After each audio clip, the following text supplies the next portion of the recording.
You're watching The Legal Breakdown, Glenn. We have breaking news right now. Yet again, Donald Trump has had one of his political opponents indicted. Can you explain what just happened? Yeah, Brian. A third Donald Trump enemy has been criminally indicted. This time, John Bolton, Donald Trump's former national security advisor from his first term, who he fired and has been railing against really ever since. So, we can now add John Bolton to the collection of Donald Trump enemies that the Department of Justice has criminally indicted. New York Attorney General Letitia James and former FBI Director James Comey. I will say, Brian, I just printed out, probably killing some trees in the process, a 26-page indictment. I read through it very quickly, and it looks like this criminal indictment may be in a slightly separate category than the James indictment and the Comey indictment. Now, I'm not suggesting that this is a winning case against John Bolton, and I'm not suggesting that it's not the product of Donald Trump's vindictiveness, because, Donald Trump has been on a revenge tour ever since he returned to the Oval Office. But I will say, I view this one a little bit differently. And let me just tell our viewers that it consists of basically two separate criminal charges, but a total of 18 counts. 18 crimes are alleged in this indictment. 8 crimes of transmission of national defense information and 10 counts of unlawful retention of national defense information. And let's just tally up the potential prison time in conjunction with these 18 criminal charges. They're 10 years a pop. So the maximum period of imprisonment would be 180 years. Now, of course, we have voluntary sentencing guidelines that will come in much, much, much lower than that. But, the charge of mishandling national defense information actually falls in the United States Code under the Espionage Act. So these 18 crimes that are being alleged here are in violation of our nation's espionage laws. Now, of course, the proof is always in the evidentiary pudding to see whether prosecutors will be able to prove up beyond a reasonable doubt and unanimously to all 12 jurors, when and if this case goes to trial, that they've got the goods to back up what they put in this indictment. But if I can kind of unravel the indictment a little bit, translate it from legalese to English for our viewers, what it appears to be when you read through this 26-page indictment is that John Bolton was providing a whole bunch of information to two people. Those two people are designated Individual 1 and Individual 2. And as the indictment sets out, it doesn't name them, but it says the identities of Individual 1 and Individual 2 are known to the grand jury. I suspect these two people testified before the grand jury, but they didn't necessarily have to. An FBI agent could have provided information about those two individuals who it looks like will be witnesses, most likely, against Bolton at trial. And the flavor of this indictment is that Bolton was providing them lots of information about his day-to-day activities as national security advisor. Repeatedly throughout the indictment, they refer to these as kind of diary entries, a day in the life of a national security advisor. The allegation is that he sent these two individuals, Individual 1 and Individual 2, more than 1,000 pages of information, largely describing what he was doing, where he was traveling, what he was tasked with as national security advisor.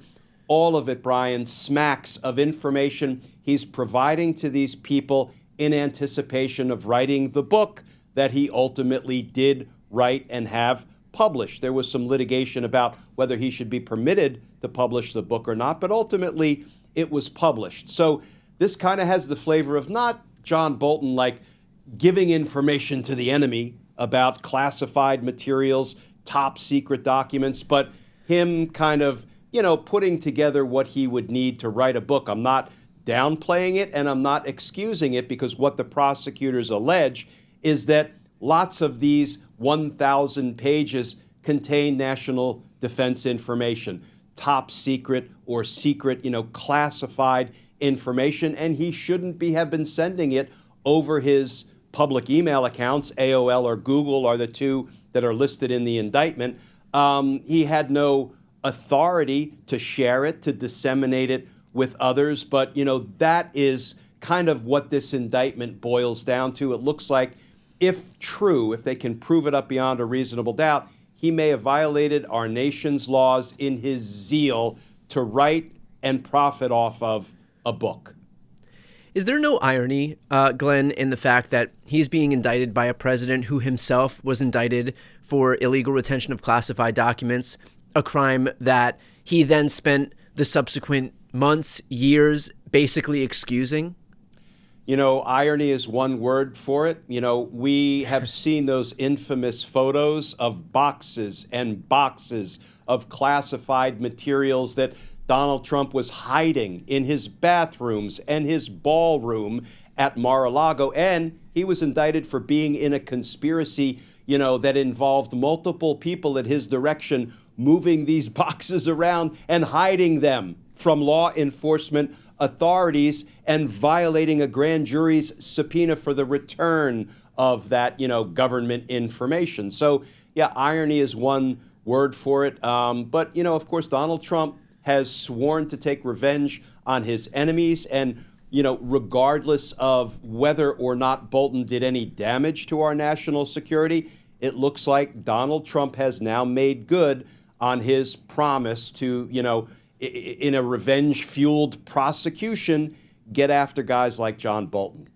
Speaking of, Trump was asked about this news. Here's what he had to say. Bolton was just indicted by a grand jury in Maryland. Do you have a reaction to that? I didn't know that. You tell me for the first time, but I think he's, a bad person. I think he's a bad guy. Yeah, he's a bad guy. It's too bad, but it's the way it goes. So this is Trump saying, you're telling me for the first time. So clearly he has no idea, completely in the dark, separation of church and state between the president and the attorney general, of course. And he says, he thinks he's a bad person. It's too bad, but that's just the way it goes. So what's your reaction to the fact that this is the way Trump answered? Yeah, first of all, I don't think anybody believes a word that tumbles out of Donald Trump's mouth. With respect to whether he knew his Department of Justice, which he, controls with an iron grip. He is de facto the lead prosecutor in all of these vindictive or potentially vindictive prosecutions. So I don't believe that. But also when he continues to rail against somebody who now has a right to a fair trial, and there are actually restrictions on what government officials can say about somebody who is pending trial. They're not supposed to say anything that would make it difficult for the defendant to, enjoy a fair and impartial jury. This is just more evidence of vindictiveness when the President of the United States continues to badmouth as a bad guy the, enemy that was just indicted by his, Donald Trump's, Department of Justice. So what are the next steps here, Glenn, in terms of this Bolton prosecution playing itself out? So the next thing that will happen is there will be an arraignment. That is the first court hearing after somebody has been indicted. It's usually a 5 to 10 minute court hearing. I attended James Comey's arraignment last week, and it lasted about 25 or 30 minutes. There was a little bit more to discuss, including on the vindictive prosecution front. But he'll be notified of the charges against him, what he's been indicted on. He will enter a plea, undoubtedly, of not guilty. And then the judge will go about setting the next court hearing, maybe setting a motions schedule, picking a trial date. It's sort of the housekeeping of, a criminal case being initiated. And then we're going to see motions filed. And I have to believe we're going to see a vindictive prosecution motion filed on behalf of John Bolton. I don't know if it will be a winning motion or not, but what we do know, Brian, is prosecutors had looked at this case previously and for years had declined to bring a case. So for openers, that will give John Bolton's defense team at least a straight-faced claim that once Donald Trump took over again, lo and behold, a different decision was made and John Bolton was prosecuted. But, the flip side of the vindictive prosecution coin is that it's not unprecedented for high government officials to write books and wrongfully, inappropriately, and maybe even unlawfully end up disclosing information in those books that they shouldn't disclose, because a prime example of that is General David Petraeus, former military general, former director of the CIA. He wrote a book. The title was All In, and what did he do? He ended up wrongfully disclosing classified information in the book. He was criminally investigated. He pleaded guilty to 2 misdemeanor counts and I believe was put on 6 months probation. So, this is something that if you're a high government official and you have a security clearance that allows you to access some of our nation's, most closely guarded secrets, and you write a dang book talking about the work you did, well, you're kind of assuming the risk that you might end up like John Bolton or like a General Petraeus. In those instances, can John Bolton just point to the precedent that was established by David Petraeus as a way to kind of, if the vindictive prosecution defense doesn't work, to give himself some cover using that defense? It won't give him cover, but any time a defendant can point to a comparable case that was prosecuted against a similarly situated defendant, Bolton could say, look, the government that was in power at the time let General Petraeus plead guilty to 2 misdemeanors, and he didn't do a day of jail time. He was allowed to do 6 months of probation. So he was held accountable. He now has a criminal conviction for what he did. So Bolton could say, listen, I am similarly situated. This had nothing to do with me disclosing information to America's enemies. So I should receive that kind of really lenient treatment as well. But I don't know if the evidence in this case is anything comparable to the evidence, the wrongful disclosures and dissemination of classified information by General Petraeus. But let me just touch on one other thing, Brian. There's an interesting tidbit right in the middle of this 26-page indictment. They reveal that nefarious actors from Iran, according to the indictment, hacked into Bolton's AOL account and got a bunch of this information that he had been sending to Individual 1 and Individual 2.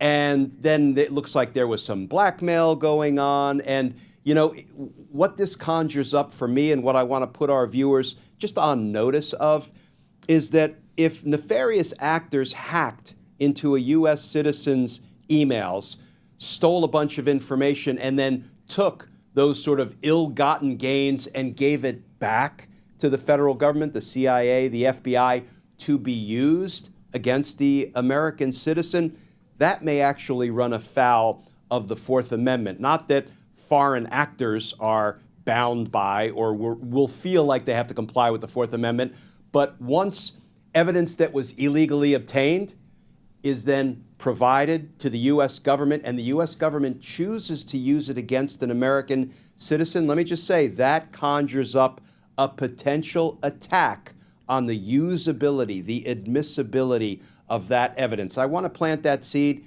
because you might see some litigation regarding that issue moving forward once they kind of dropped right in the middle of this indictment that Iran had hacked into Bolton's email account and stolen information that somehow made its way as part of the information in this case. Well, we will continue to cover this case along with the other ongoing prosecutions from Trump's enemies and any subsequent prosecutions that we see from those people who Trump considers his enemies. For those who are watching, if you'd like to follow along, please make sure to subscribe to both of our channels. I'm going to put the links right here on the screen. It's a great way to support us, and it is 100% free. I'm Brian Tyler Cohen. And I'm Glenn Kirshner. You're watching The Legal Breakdown.